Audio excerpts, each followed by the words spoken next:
बिस्मिल्लाहिर्रहमानिर्रहीम। जब हम बात किसी से सुनते हैं, गुफ्तगू करते हैं, उस गुफ्तगू को अगर हमने लिखना हो तो उसके दो तरीके हैं।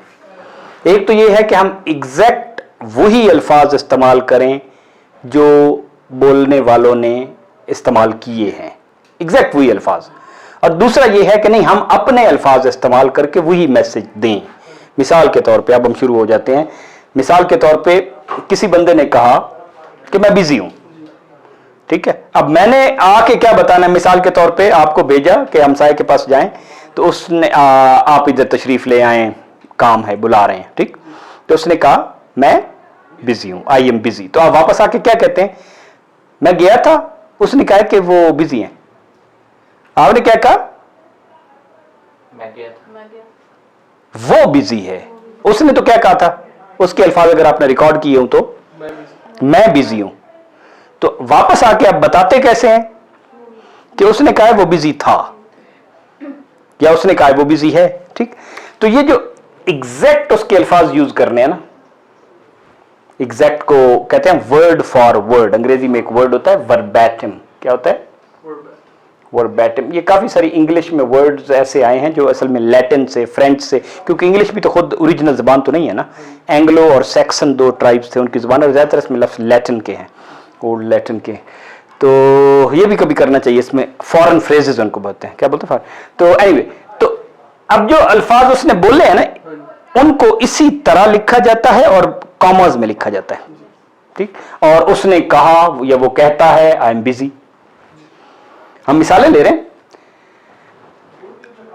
आप उसे कहेंगे उसे कि आपका भाई तो हमारा मेंबर है, हमारे क्लब का मेंबर है, हमारी क्लास का मेंबर है। तो you will say to him your brother is our member.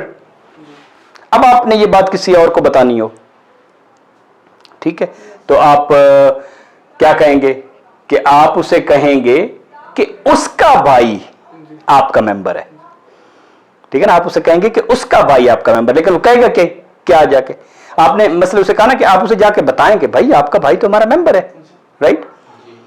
या आप ये कह सकते हैं कि आप उसे बताएं कि उनका भाई आपके क्लब का मेंबर है। तो एग्जैक्ट अल्फाज इस्तेमाल करना जो मुंह से अटर किए गए हैं वो डायरेक्ट है, और खुद आके रिपोर्ट करना वो इनडायरेक्ट है। तो ये दोनों आपको स्टोरी राइटिंग में, डायलॉग राइटिंग में, जब आप नॉवेल्स लिख रहे हूं, ठीक है, तो उसमें काम आता है कि आप एग्जैक्ट लिखना चाहते हैं या बताना चाहते हैं कि उसने इनकार कर दिया। लेकिन इनकार कर दिया का मतलब उसने तो कहा नहीं मैं ऐसा नहीं करता। आपने क्या आके बताया, उसने इनकार कर दिया किसी भी बात पे। तो आप आके बता रहे हैं उसने इनकार कर दिया, लेकिन उसने कहा था नहीं मैं ये बात नहीं करता। इनकार कर दिया ये इनडायरेक्ट है, ये उसका अल्फाज नहीं है। उसने ये नहीं कहा मैं इनकार करता हूं, उसने कहा मैं सॉरी मैं नहीं करता। उसने कहा I live with my parents. अब हम कैसे बताएंगे, उसने कहा था कि वो तो अपने वालिदैन के साथ रहती है। अपने, वो अपने, हालांकि उसने कहा मैं अपने, राइट। सो इससे ये हमें पहचान के लिए हम कर रहे हैं। हर चीज में पहले पहचान पता होनी चाहिए, फिर वो उसके देखेंगे कि पैटर्न क्या निकलता है, उससे असूल क्या निकलते हैं, अगर उसको उस तरह से कहना हो तो। She said please keep windows open. बराए मेहरबानी विंडोज ओपन रखें। आजकल कोविड में वैसे भी चीजें ओपन रखनी चाहिए, ठीक। Please keep window. अब ये रिक्वेस्ट है, ये क्या है, रिक्वेस्ट। तो आप कहें कि उसने रिक्वेस्ट की कि विंडो ओपन करें, ठीक है ना। इस केस में आपने, उसने सिर्फ इंफॉर्म किया है या टोल्ड। उन्होंने कहा व्हाट अ प्लेजेंट एयर या what a pleasant air it is, right. अब जो भी आपने पहले पढ़े हुए ना कि वो दुआ भी कर सकते हैं, तमन्ना भी कर सकते हैं, विश भी कर सकते हैं, ताज्जुब का इजहार भी कर सकते हैं, वो सारी बातें उसी तरह ही होनी है। लेकिन हम बताते हुए कि वो बड़ा हैरान हुआ और उसने कहा, ठीक है। तो ये इसी तरह एक्सक्लेमेटरी सेंटेंस होगा। तो हम जब बताएंगे तो हम कहेंगे he exclaimed with Joy that the air was pleasant, right. ये बाद में करेंगे हम तरीका। मे आई कैच द फर्स्ट बस, अल्लाह करे मैं पहली बस मुझे मिल जाए, राइट। अली ने कहा। अब एक बात ये भी आप देखें कि इसमें आप अली ने कहा इधर भी लिख सकते हैं, उधर भी लिख सकते हैं, इधर भी लिख सकते हैं, राइट। तो यहां हम देखेंगे कुछ पैटर्न इसमें। जब आप लिखेंगे ना किसी चीज को उसी तरह इनडायरेक्ट, सॉरी डायरेक्ट वे में, तो पंक्चुएशन आपने जरा अपनी किताब में देखनी है, आपकी किताब में डायरेक्टली बेतहाशा एग्जांपल्स हैं ये जहां पे वो उन्होंने लिखी हुई। मसलन may I come in, asked mister Gill.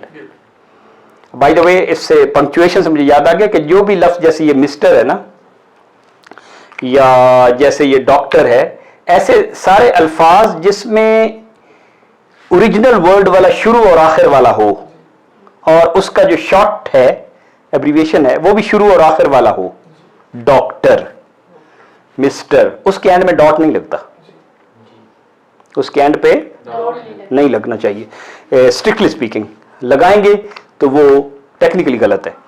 So may come in, asked mister Gill, तो यहां पे लगा ये, ठीक है। और ये दोनों जो कॉमाज हैं, ये कॉमा उसके बाद लगा हुआ है, यानी उसका वो जो क्वेश्चन मार्क है वो भी कॉमो के अंदर है, ये बात है।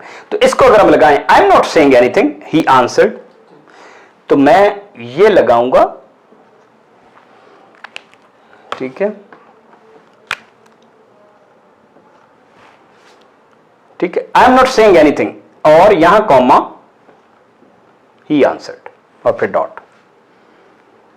मसलन बात को ये हो सकता है कि एक फिक्रा उसने लिखते हुए जैसे उसने पॉज लिया है, सांस लिया है दरमियान, तो इस तरह भी लिखते हैं। द पॉइंट इज, नजमा ने कहा, इट इज योर टर्न, बात यह है कि बारी आपकी है। तो लिखने में वो इस तरह भी कर सकता है कि आधी बात कही, फिर बताया किसने कहा है, फिर आधी बात बाद में कही। जब आधी बात कही और आधी बात बताई तो आप देखें आधी बात जो कही है कॉमा, ठीक है, और आधी बात जो बाद में कही है उससे पहले भी कॉमा। ये आप पैटर्न आपको पता नहीं होगा तो आप जब खुद लिखेंगे तो आप गलत लिख सकते हैं। अब इसको हम लिखने की कोशिश करते हैं। That reminds me, he said, of the old days, ये मुझे याद आया पुराने दिन। ही सेड, ठीक है, मैं एक मिनट कोई और उठा, he said of old days, right, ये उसके अंदर आना चाहिए।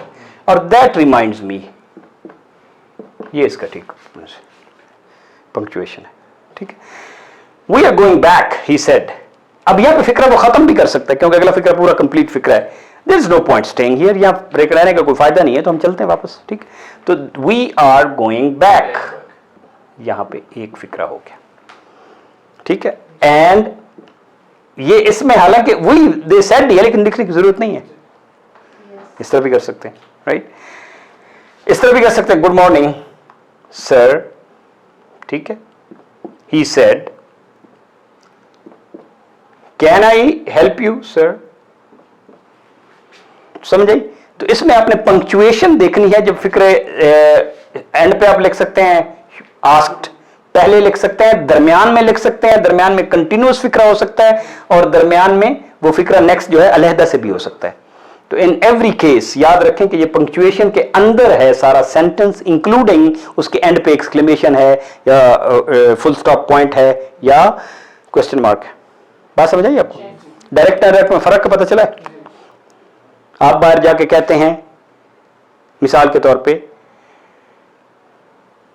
कोई बार आप जाते हैं और आपका दोस्त आपको बताता है कि मेरा बाइक खराब है, तो आप आके बताएंगे उसने बताया उसका बाइक खराब है। उसके जो अल्फाज है मेरा बाइक खराब है, दोस्त ने बताया, ये डायरेक्ट है। जो आप आके बता रहे हैं कि दोस्त मिला था, उसने कहा मेरा बाइक, उसने कहा उसका बाइक खराब है, तो ये इनडायरेक्ट है, सिंपल। तो हम इनडायरेक्ट से डायरेक्ट करने के तरीके सीखेंगे।